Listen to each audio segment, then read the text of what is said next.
Projects.com y Sudamericana Televisión presentan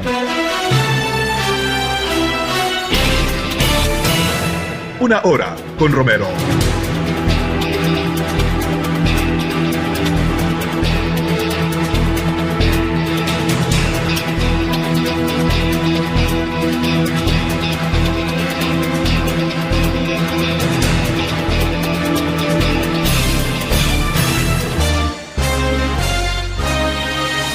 Con ustedes, el periodista Juan Carlos Romero Flores.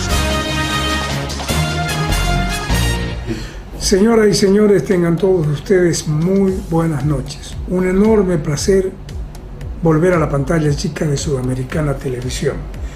Para hoy hemos preparado un repaso de la prensa internacional, las principales portadas de distintos medios escritos con sus tendencias en sus portadas. E inmediatamente estaremos hablando sobre un tema importante en la política nacional, que es el tema del seguro único de salud, una idea, un proyecto que se piensa ejecutar el próximo año. Y estas, obviamente, tareas importantes políticas tendrán que ser profundamente analizadas en el marco de lo que va a significar las próximas elecciones y los próximos pasos. Por eso vamos a repasar un poco la historia y vamos a ver qué pasó durante ese largo periodo democrático en el que el neoliberalismo tuvo un rol importante en la privatización de las empresas nacionales que estaban en manos del Estado, en el proyecto de capitalización, en el proyecto de privatización y la injerencia de las potencias en la economía y en la política boliviana. Bienvenidos, una pausa y volvemos.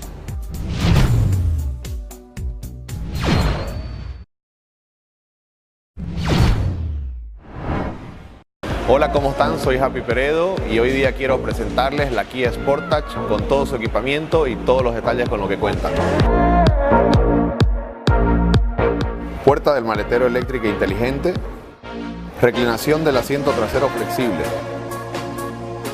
ventilación y cargador USB para la segunda fila, ajuste eléctrico en 10 posiciones con soporte lumbar, cargador inalámbrico inteligente, sistema inteligente de bienvenida. Yo ya tengo mi Sportage. ¿Qué esperas para tener la tuya?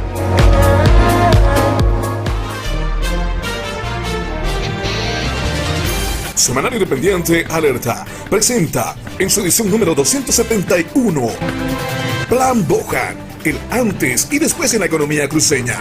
La conducta antiimperialista del presidente Evo Morales en el Consejo de Seguridad de la ONU. Democracia en Bolivia, entre memoria política e historia constitucional. Estructuras coloniales, Venezuela, la probable invasión estadounidense. Adquiera su ejemplar coleccionable en todos los centros de distribución de periódicos en las principales ciudades del país. Síguenos en el Facebook como Semanario Alerta. Nuestro correo, alertasemanario@gmail.com. Contáctenos al número 753-00738. Alerta, el semanario que se vende porque su contenido vale.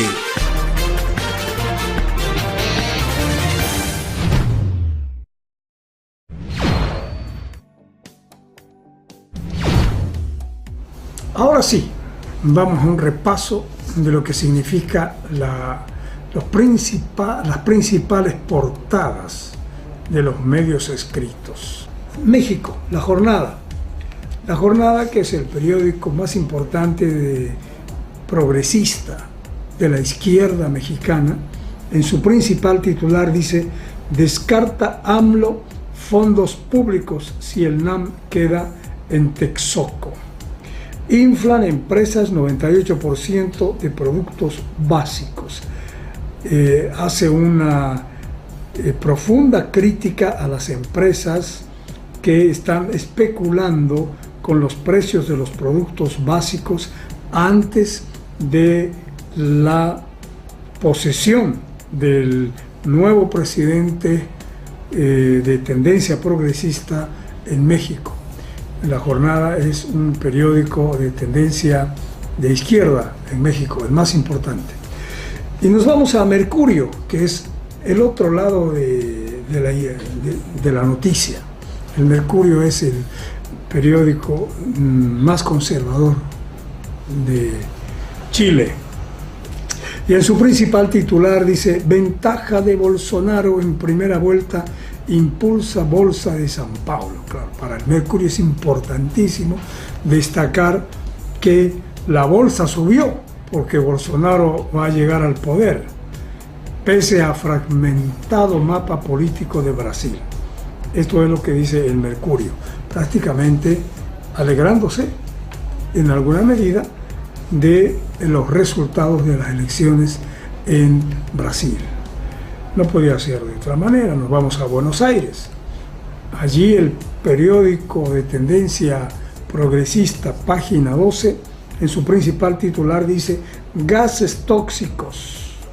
El fiscal Marijuán denunció al secretario de Energía Javier Iguacel por el nuevo tarifazo al gas.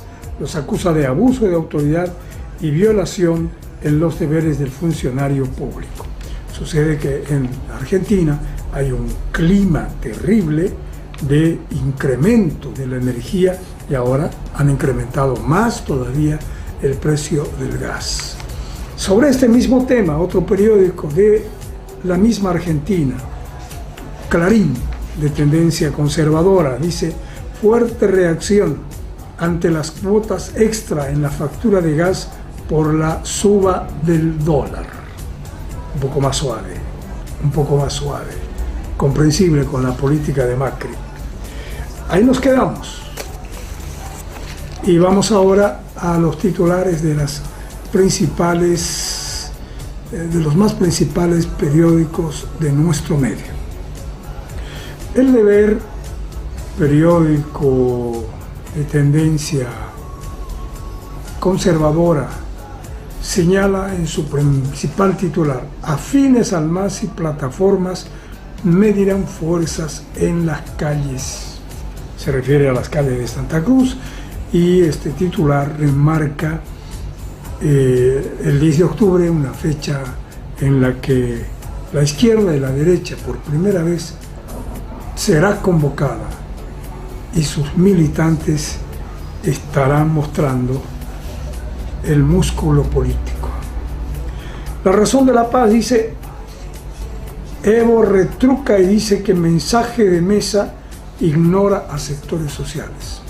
Una crítica del presidente a Mesa, a Carlos Mesa, calificándolo de individualista.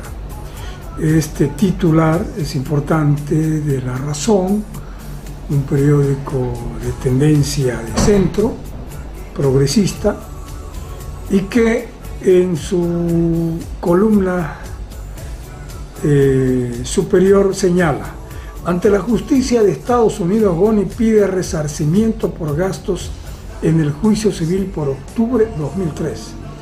¡Ah, caramba! O sea que ahora es Boni el que se estrella contra las víctimas de octubre del 2003. Cambio. Periódico del Estado, periódico oficialista, dice: Evo, Mesa desconoce a movimientos sociales y es individualista. Arriba, en la parte superior, a 51 años de su asesinato por orden de la CIA, el Che está presente en el pueblo. Esos son los principales titulares. Y ahora, después de los titulares, vamos a tocar el tema del Seguro Único de Salud. No hay un consenso todavía, pero han sido convocados los médicos y no fueron los médicos, porque argumentan de que es una competencia de profesionales en las que no tiene nada que ver el conjunto de la población. Ese es un tema profundo que hay que poner un día en el debate y en el análisis. De todas maneras, lo importante, lo central, es que después de muchos años de intentos de crear una política nacional de salud, empiezan los primeros borradores, las primeras discusiones y el proyecto de, a partir de enero de 2019, poner en vigencia el seguro único de salud. ¿En qué consiste? En darle seguro de salud a los que aportan y a los que no aportan. O sea, no necesariamente tendrá que ser asegurado el beneficiado. Es para todos. Para pobres, para ricos, para clase media, para todos. ¿Tendremos la capacidad como Estado de asumir semejante responsabilidad? ¿Habrá un nivel de acuerdo y coherencia entre municipios, gobernaciones y el Estado? ¿O será el Estado el que tendrá que asumir la responsabilidad? Son temas pendientes, pero la idea indudablemente que es popular, indudablemente que es extraordinaria el hecho de otorgarle al ciudadano la posibilidad de salud gratuita. Hemos también decidido retomar con el Encuentro Nacional de Salud y por la Vida una suspensión para debatir algunos temas estructurales del sistema de salud. Hemos acordado, hemos decidido, como Gobierno Nacional, con CONALCAM, no solamente retomar los encuentros departamentales para un nuevo sistema de salud, sino hemos decidido que conjuntamente se va a debatir y ya aprobado que va a haber seguro universal de salud gratuito. Y quiero aclarar lo más importante. Esto no es como algunos médicos comentaban, porque hemos estado debatiendo, consultando los distintos sectores, porque cuando uno se compromete hay que implementarlos. Decían que eso, SUS va a ser con aporte de los trabajadores, con los recursos económicos de la caja. Los recursos económicos, aporte de los trabajadores están respetados. Vamos a implementar desde el próximo año el seguro universal de salud gratuito con recursos económicos del Tesoro General de la Nación, con la plata fiscal y no con la plata de los trabajadores, para que después de quede claro. Se informó que el Seguro Universal de Salud gratuito será implementado a partir del 2019. El mismo será con recursos del Tesoro General de la Nación TGN. En realidad es un nuevo seguro, es el SUS, por eso se determina el SUS, Seguro Único de Salud, nuevos hospitales, nuevos profesionales, porque también el día de hoy se discutió ese tema de que los médicos se han ido protegiendo en estas normas, absolutamente en todo. Entonces, por lo tanto, creo que también se debe de evitar que un médico que está en todo su derecho, tener su clínica privada, tener su farmacia, eso nadie discute, porque al final creo que también es esfuerzo de cada uno, pero sin embargo no se puede brindar servicio acá y también servicio en las cajas nacionales, o en alguna caja, en algún servicio o de salud pública. Entonces, lo que estamos haciendo es también abrir un escenario que le va a brindar posibilidad laboral a los tantos profesionales en medicina que el día de hoy han salido y están saliendo. El gobierno nacional aseguró que los aportes de los bolivianos están protegidos. Se creará un nuevo seguro que contempla la construcción de nuevos hospitales e ítems. Bueno, es un tema interesante y ojalá, como dijimos al inicio de este mini reportaje, que este seguro sea una realidad el 2019. Vamos a tocarlo más adelante, vamos a debatir este tema. Luego viene el tema de la injerencia, el modelo neoliberal, las privatizaciones, todo un periodo que hay que analizarlo, hay que ponerlo en el debate, hay que discutirlo, hay que revisar la historia para ver qué es lo que está pasando ahora y qué podría pasar. Después de la pausa, volvemos.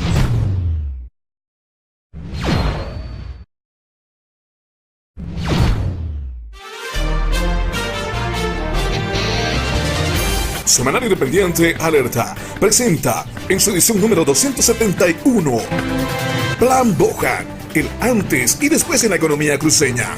La conducta antiimperialista del presidente Evo Morales en el Consejo de Seguridad de la ONU.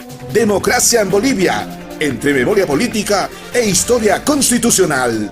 Estructuras coloniales. Venezuela, la probable invasión estadounidense. Adquiera su ejemplar coleccionable en todos los centros de distribución de periódicos en las principales ciudades del país. Síguenos en el Facebook como Semanario Alerta.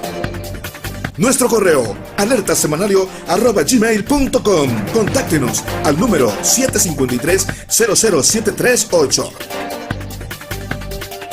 Alerta, el semanario que se vende porque su contenido vale.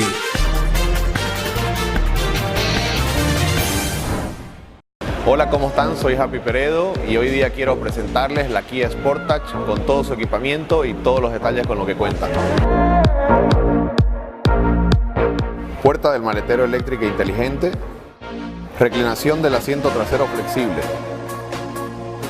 ventilación y cargador USB para la segunda fila, ajuste eléctrico en 10 posiciones con soporte lumbar, cargador inalámbrico inteligente, sistema inteligente de bienvenida. Yo ya tengo mi Sportage. ¿Qué esperas para tener la tuya?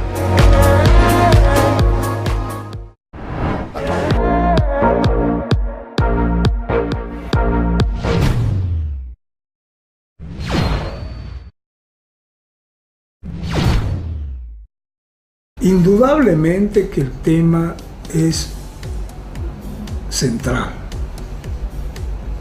porque se ha generado una política de fomento a la privatización durante un largo periodo de modelo neoliberal. El proyecto de la privatización fue impulsado por Jaime Paz, su ministro Doria Medina, y tuvo continuidad con Gonzalo Sánchez de Lozada en su formato de capitalización, pretendiendo además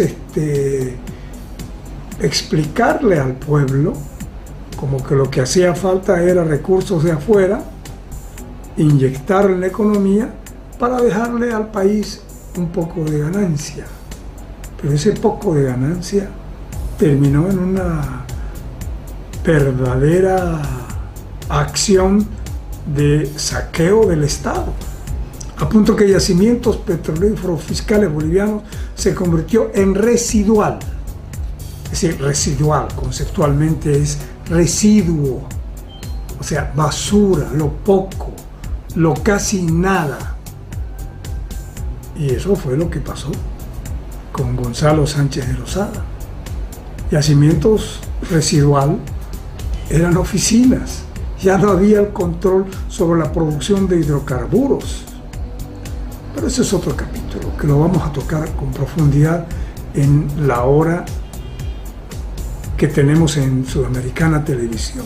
Ahora quiero mostrarles periodos importantes en los que el neoliberalismo fue gobierno, la injerencia de una potencia como Estados Unidos y de otros estados, y un aire de política neoliberal que despojaba al Estado de sus principales bienes estratégicos que durante muchos años el MNR fue acumulando y creó una política de Estado. La labor de los gobiernos neoliberales fue desmontar a todo ese Estado para entregar a las empresas privadas la estructura productiva estratégica del Estado boliviano. Vamos con la nota.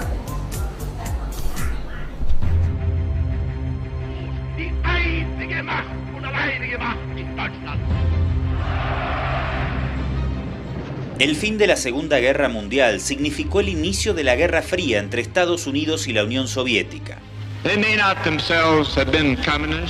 Durante los siguientes 40 años y bajo la excusa de la guerra en contra del comunismo, Washington multiplicó su injerencia en América Latina. Durante la década del 80, Bolivia fue utilizada por Estados Unidos como una factoría de cocaína. Las ganancias del narcotráfico sirvieron a la CIA para financiar sus operaciones encubiertas en Centroamérica.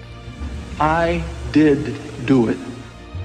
La caída del muro de Berlín en 1989 marcaría el fin de la Guerra Fría y el nacimiento del pensamiento único.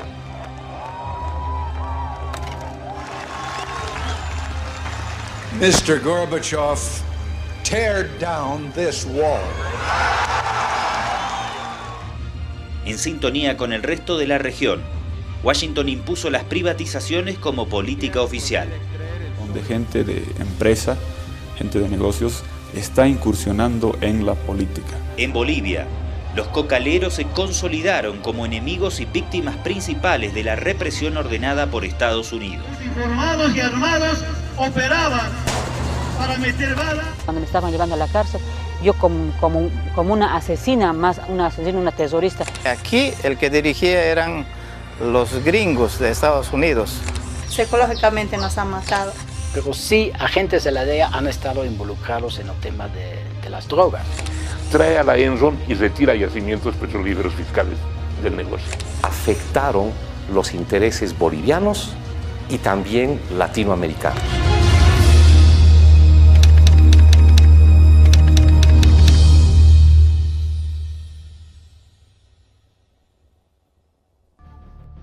Durante la segunda mitad del siglo XX, las presiones de Estados Unidos para evitar procesos nacionalistas derivaron sistemáticamente en el apoyo irrestricto a las dictaduras militares. Es porque nos proponemos extirpar todo lo malo. Tras la implosión del comunismo, los militares habían hecho el trabajo sucio y ya no eran funcionales a los intereses geopolíticos de Washington. Las clases políticas de la región no opusieron ninguna resistencia y se sometieron muy amablemente a la imposición del neoliberalismo.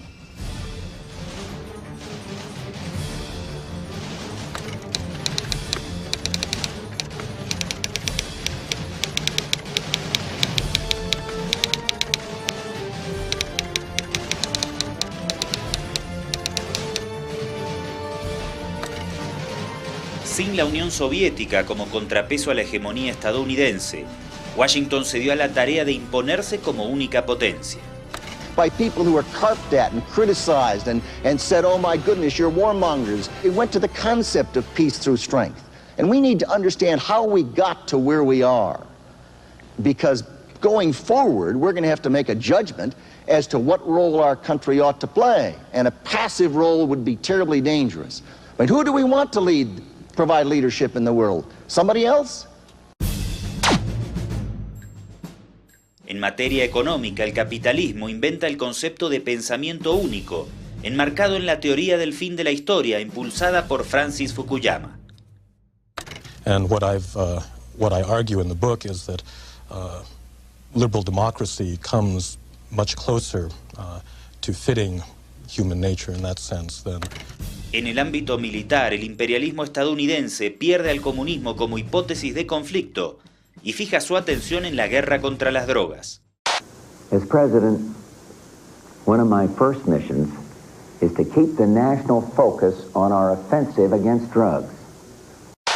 We've got to fight the drug war on all four fronts at once.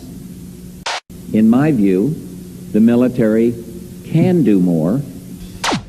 El 15 de octubre de 1990 se firma la Declaración de Cartagena, que oficializa la nueva doctrina estadounidense en materia de narcotráfico, diseñada por el zar antidrogas de Bush, William Bennett.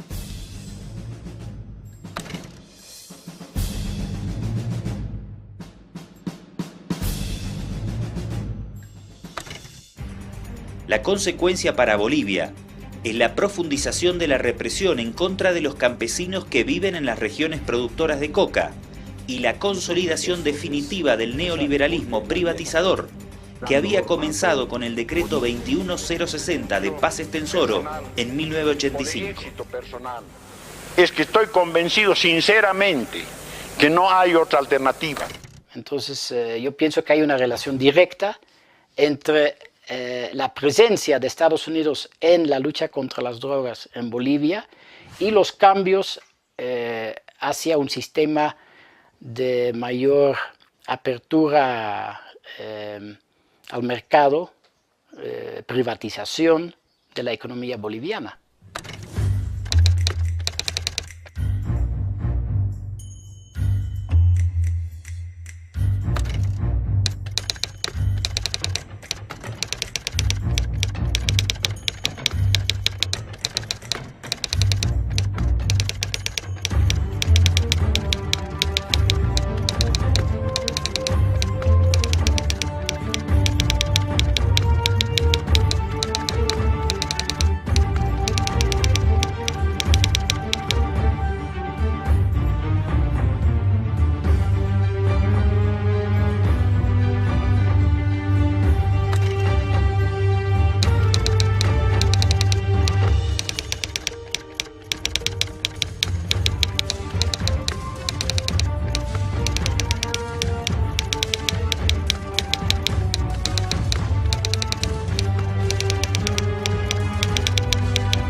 Los 90 son un culto al consenso de Washington.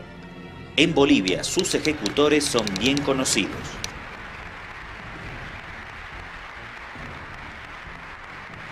Todos demostraron que podía haber cambios de nombres, de siglas o de coaliciones, pero los lineamientos políticos eran externos, se dictaban en Washington y eran intocables. Marchemos ya, camino a la esperanza, hagámoslo con plena decisión. Y se le haga un daño a la economía de cada uno de los bolivianos. Paz Zamora acuerda un programa de ajuste estructural con el Banco Mundial y el Fondo Monetario Internacional. Su ideólogo económico, Samuel Doria Medina, asegura que debe privatizarse una empresa estatal por semana.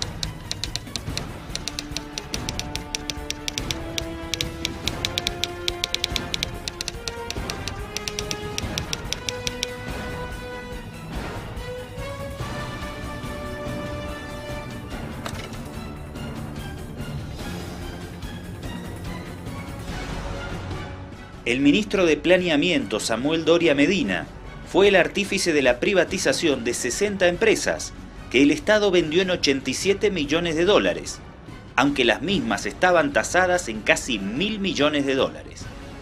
Una de ellas fue la cementera El Puente de Tarija, cuyo paquete accionario, poco tiempo después, quedaría en manos del propio Doria Medina. Una de estas empresas, la que más a mí me llamó la atención de cómo se hizo y qué resultado tuvo esa privatización, fue la empresa que se llama Cemento El Puente, de la ciudad de Tarija. Esta empresa era parte de la red de empresas de la Corporación Boliviana de Fomento. El señor ministro lo privatizó, como lo anunció, pero posteriormente, muy pocos años después, el propio señor ministro, ya saliente ministro después, apareció como el propietario de esta empresa. Es decir, se adjudicó la privatización de esta empresa estatal. Es decir, él firmó el decreto de privatización de Cemento El Puente y después apareció hasta ahora, 2014, es el accionista principal de Cemento El Puente.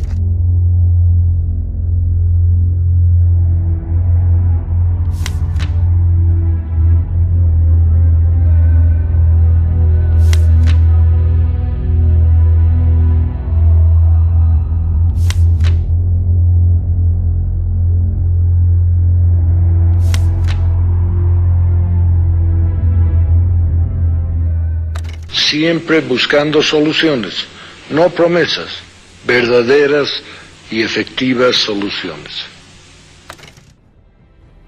Doria Medina no había podido privatizar las empresas estratégicas porque la constitución política del Estado se lo impedía. Pero Goni cambiaría la historia con ayuda de una operación de la CIA. Ustedes saben que en todo el mundo, incluso en Rusia y en el este, están privatizando sus empresas. El 6 de agosto de 1993 llega al poder Gonzalo Sánchez de Lozada con su proyecto de capitalización de empresas estatales. Goni crea el ministerio responsable de la capitalización, financiado por la cooperación internacional. Sin consultar al Congreso, emite 2 decretos con cláusulas secretas que solo se conocerán 10 años después. El procedimiento viola claramente la constitución política del Estado.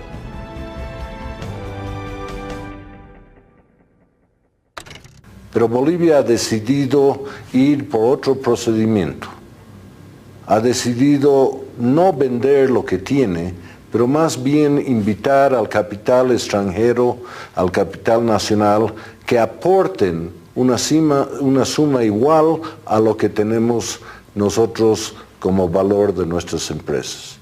y vamos a poder acordarnos de estos días como los días que se cambió Bolivia definitivamente y se creó un país viable, un país con futuro, un país con justicia.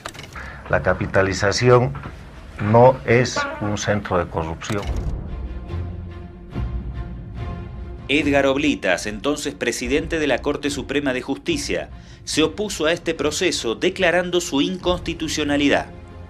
Es en ese momento que aparece la CIA y 3 meses después de emitirse la ley de capitalización, logran la remoción de Oblitas mediante una operación de inteligencia conjunta con el gobierno a la cabeza de su ministro Carlos Sánchez Berzaín. La CIA utiliza a uno de sus agentes de nacionalidad nicaragüense para involucrar a Oblitas en un supuesto caso de soborno. El montaje se arma de manera absurda en un departamento propiedad de Sánchez Berzaín. Se resolvió mediante el entonces ministro de la Presidencia, que se llamó Carlos Sánchez Berzaín, encubrir una operación de soborno hacia el presidente de la Corte Suprema de Justicia, don Edgar Oblitas, mediante un operativo de la CIA. Y con toda la tecnología que tiene la Embajada de los Estados Unidos, resulta que la grabación se graba sin audio. Fracasan en la parte tecnológica y nunca se sabe qué es lo que dijo. Esta grabación en video, que circuló en Bolivia en aquella época, sirvió para incriminar. Y suponen que involucró al presidente de la Corte Suprema. Le hacen un juicio, el juicio va al Parlamento, el Parlamento dominado por Sánchez Rosada y el MNR lo destituye y lo condena a la pena de infamia para que no vuelva a ser política. Resumidamente, un video sin sonido, en el que aparece un agente de la CIA dándole dinero a su propio abogado en un departamento propiedad de Sánchez Berzaín, alcanza para enjuiciar y destituir a quien cuestionaba la constitucionalidad de la privatización de las empresas estratégicas. Tras esta movida pasaron a manos privadas los principales activos del Estado, entre ellos petróleo, gas, telecomunicaciones, la línea aérea de bandera nacional y los trenes. El Senado de la República reivindicó a Oblitas. Años más tarde, en el siguiente periodo, el presidente de ese tribunal, Edil Sandoval Morón, dijo que no podía soportar más el cargo de conciencia de lo que había hecho por presión partidaria. La Asamblea de Juristas de Bolivia y el Consejo Latinoamericano de Juristas reivindican a Oblitas. Pero, infelizmente, esa reivindicación no alcanza para revertir la capitalización. Bien, señoras y señores, espero que haya sido importante esta revisión de imágenes y de hechos históricos para reflexionar sobre lo que desde el punto de vista económico y político se puede generar en un Estado a partir de medidas que tienen un formato ideológico. Ese es el tema de fondo.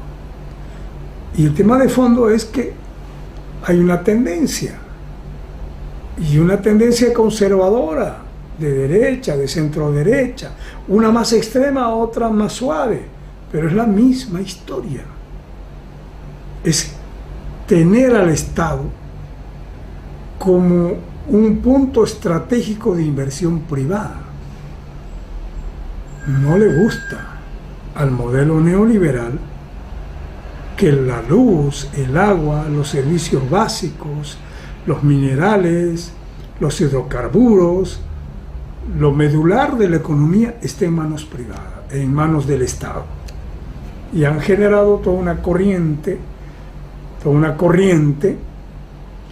de pensamiento en que el Estado es mal administrador, en que el Estado no debería controlar el factor estratégico de la economía porque se presta a la corrupción. Claro, Esa es la lógica de quienes piensan en el formato de una derecha más suave, más dura y ultraconservadora. Pero ahora vamos a ir a otro capítulo importante y vamos a ver esa secuencia de privatizaciones que no paró, esa contundente política neoliberal que prácticamente dejó al país endeudado.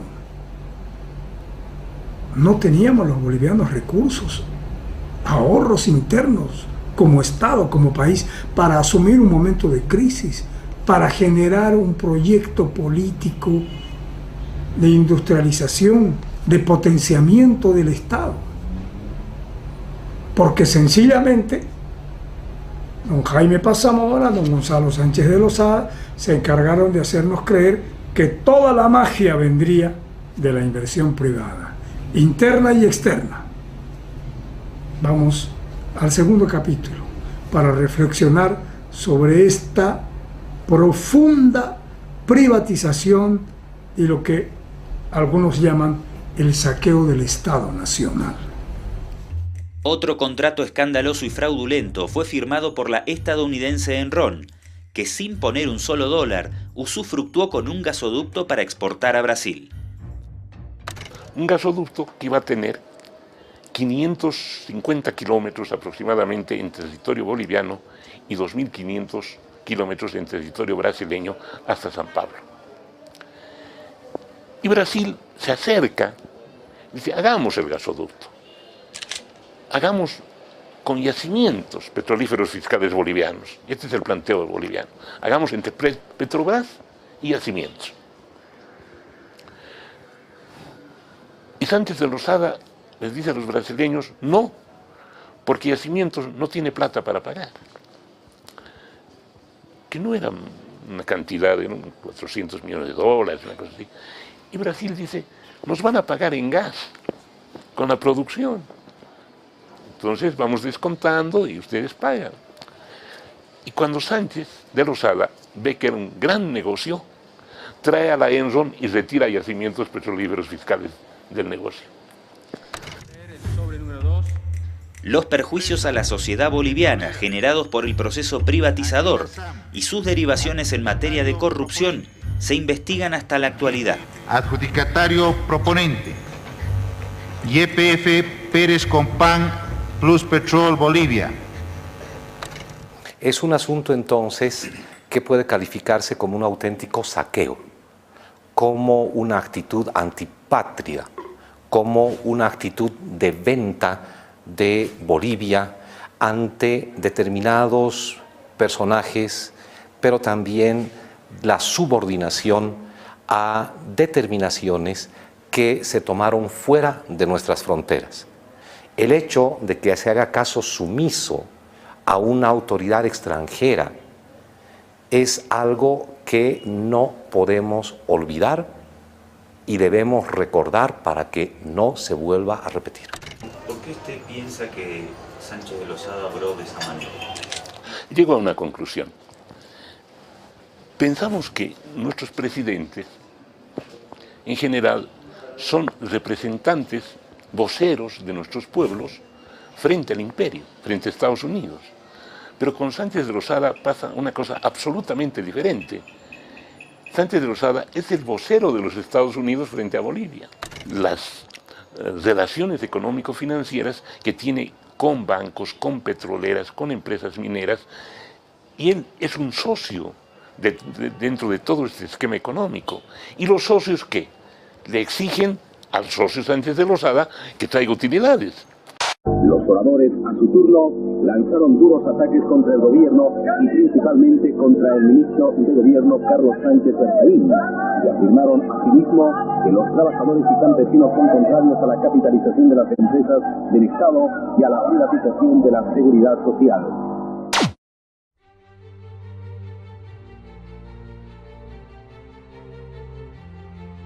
Durante los 90, cuestionar las privatizaciones era una osadía inimaginable para los líderes políticos tradicionales. la embajada de la Avenida Arce vivió su mejor momento histórico. Los funcionarios y mandatarios realizaron esfuerzos continuos por congraciarse con sus amos del norte.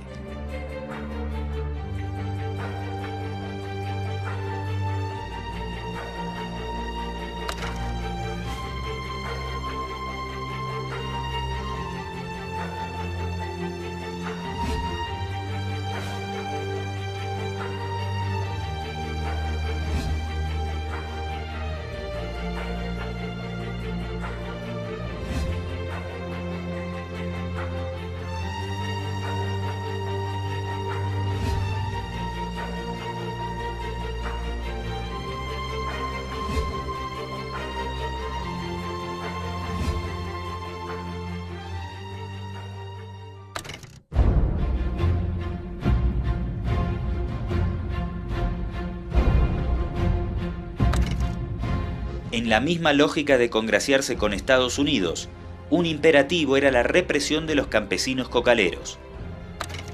Paz Zamora impulsó el programa Coca por Desarrollo, pero no logró frenar las presiones de Estados Unidos, y el 7 de mayo de 1990 firmó un tratado en Washington para conseguir fondos a cambio de erradicación. Las Fuerzas Armadas se consolidaron como instrumento de represión en contra de los campesinos. En abril y octubre de 1991, llegan instructores militares estadounidenses para entrenar al ejército boliviano en tácticas contrainsurgentes que serán aplicadas en la represión directa en contra de los campesinos cocaleros. Estas metodologías consisten en ataques de las fuerzas de Humopar contra poblaciones campesinas, atentados, asaltos y tortura contra poblaciones civiles y hasta bombardeos a los caminos utilizados por los campesinos. Los leopardos entraban así, caminaban con joseles, con unas armas y nos daban gazotes. Eso era yo cuando era en mis 15 años por ahí. Sí, 15 años. Leopardos le llamábamos así, con ropas así medio así manchosos. Como aquí ahora el Humopar no ve igualito la ropa, pero no eran ellos así, nosotros, como nosotros bolivianos no eran gringos. El proceso privatizador y la represión organizada por Estados Unidos en el trópico se encuentran con una resistencia que consolidará su organización con el pasar de los años. Será también durante los 90 que desde el trópico de Cochabamba comienza a nacionalizarse la figura del líder cocalero Evo Morales como voz crítica hacia esas políticas. No solamente ha habido muertos, sino el gobierno, sobre pretexto de lucha contra el narcotráfico, quemaron viviendas, nuestras chozas. Erradicaron piñales, erradicaron cítricos. ¿Para qué? ¿Por qué? Con esa política represiva, el gobierno quiere asustarnos, quiere amedrentarnos, para que después las compañeras y compañeros abandonen Chapare de susto, para que después esas tierras sean entregadas a los gringos. Ese es el objetivo. En junio de 1991, cocaleros del Chapare intentan movilizarse hacia La Paz, en repudio a la erradicación forzosa, y son atacados por las fuerzas de seguridad. Tu objetivo es erradicar la hoja de coca, bueno, se van a ir y sacarnos, y este terreno es entregar a Estados Unidos, a manos privadas. Desde la embajada y a través de la DEA, Estados Unidos decidía todas las operaciones represivas. Para tales efectos, Washington financió y construyó la base aérea de Chimoré, que se constituyó de hecho en una base militar estadounidense en el corazón del trópico de Cochabamba.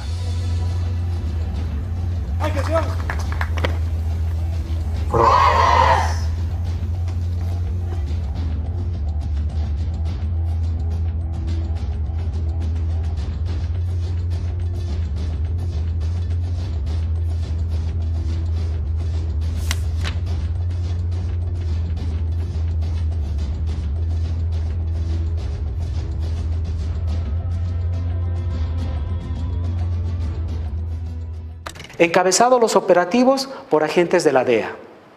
Ni siquiera estuvo al mando de oficiales nacionales, ni militares ni policías. Los agentes de la DEA encabezaron estos operativos y Acá todavía no habían las denuncias de la presencia de marines. Nunca pudimos confirmar ese dato, pero sí todos los agentes de la DEA, ¿no?, que encabezaron ese operativo. Hicieron toda una dura operación en contra del narcotráfico, que en síntesis fue en contra de los pequeños productores de hoja de coca. Funcionarios de la DEA también alquilan casas de seguridad, que muchas veces sirven como salas de interrogatorio y tortura en contra de los campesinos detenidos.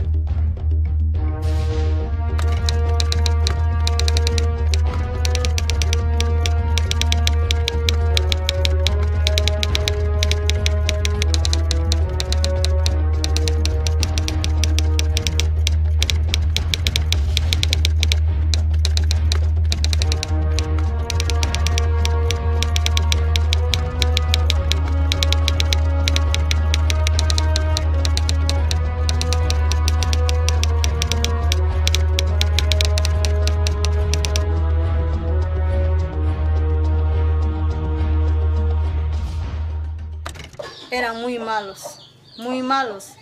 Por eso siempre, discúlpenme, yo al gringo no tengo odio, pero tengo una trauma psicológica mental me ha entrado. Ya no me confío al gringo, un poquito quiero alejarme de él desde ese tiempo. Yo veo al gringo, lo mismo ve, así seguramente nos va a hacer daño. Por eso razón nosotros un poco queremos ser racistas, como por decir, ¿no? Es Andrés así. Esas cosas nos ha pasado. Psicológicamente nos ha matado. Hasta las balas que venían.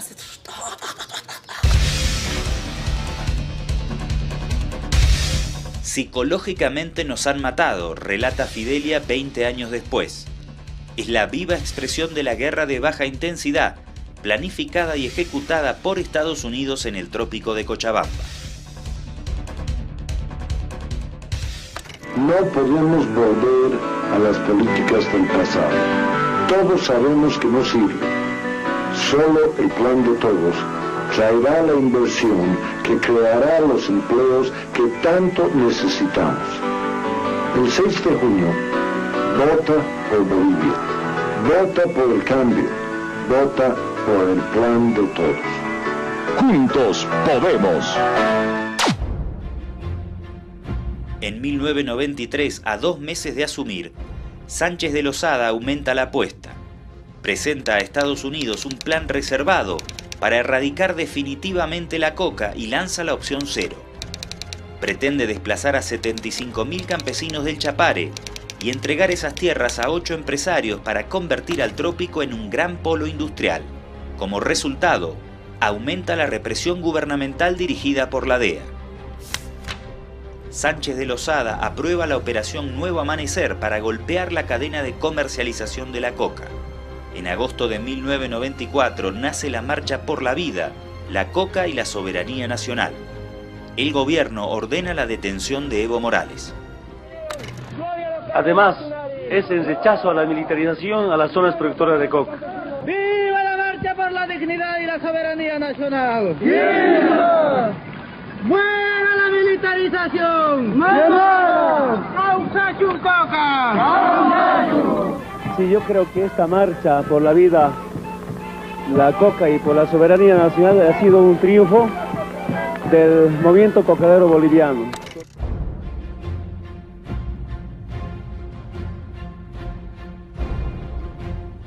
Ese mismo año, Washington impone la política de certificación, mediante la cual se atribuye el derecho de calificar las políticas de represión contra la producción de coca en los países andinos.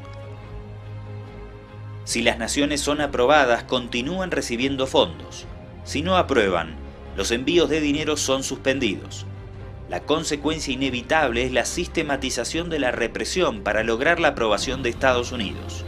En 1995, Boni decreta 2 estados de sitio, pero las movilizaciones no cesan.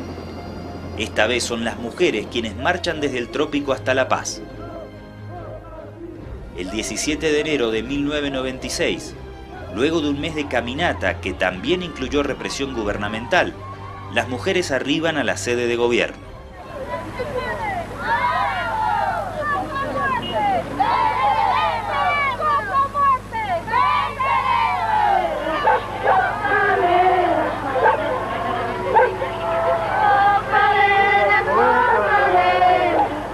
pueblo de La Paz han quedado sorprendidos por la marcha que hemos hecho las mujeres, por la valentía que han visto de las mujeres ancianas, mujeres cargadas sus guaguas, embarazadas, y también nos están ayudando nuestros compañeros cargando nuestros bultos.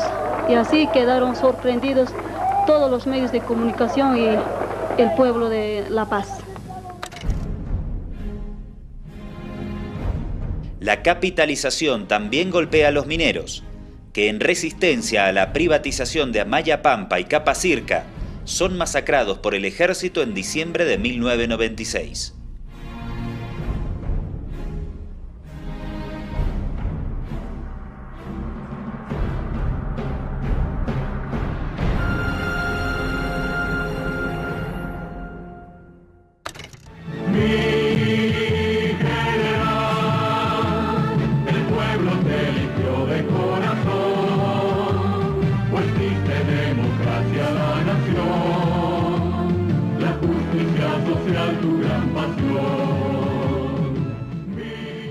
Banzer llega al poder en agosto de 1997 y 6 meses después, Washington le impone el Plan Dignidad. El ex dictador lo aplica mediante el decreto 24.963. Se proponen erradicar la totalidad de las plantaciones de coca para el año 2002, por lo que se inicia una nueva escalada en la militarización del trópico, que incluye la creación de la Fuerza de Tareas Expedicionarias, a sueldo de la embajada. Es su plan estratégico para mantener la certificación positiva de Washington y cuenta con un presupuesto de $1.000 millones.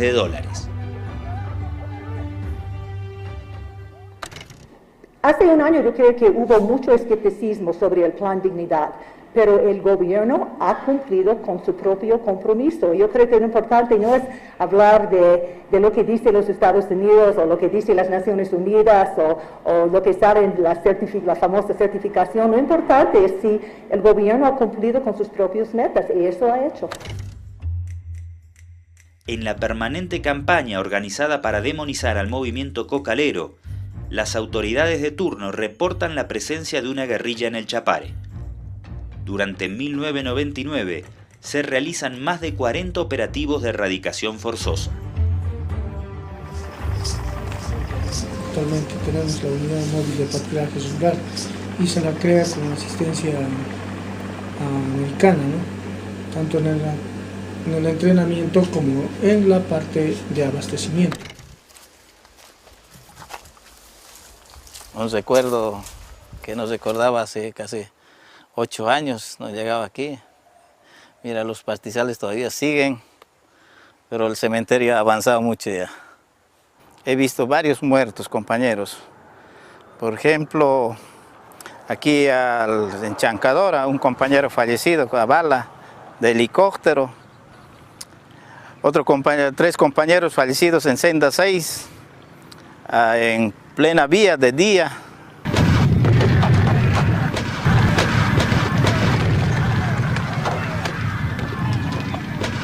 Que aquí el que dirigía eran los gringos de Estados Unidos. Eran camuflados como los mismos humapares hoy están. El mismo uniforme utilizaban los gringos. Pero ellos eran más altos, más chocos. Y nuestros policías, nuestros compañeros de la policía son no parecidos a ellos. He visto varias veces aquí en estos desbloqueos, personalmente dirigiendo los gringos. Y también he visto aquí adentro un campamento, 3 gringos dirigiendo la erradicación forzosa de hoja de coca.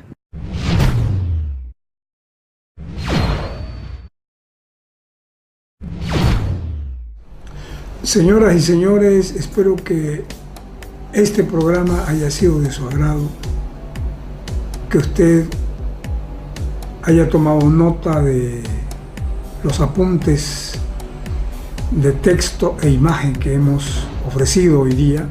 Mañana estaremos con otra producción. Quedamos profundamente agradecidos por su tiempo y mañana retornamos por Sudamericana Televisión de 9 a 10 de la noche. Muchas gracias. Buenas noches.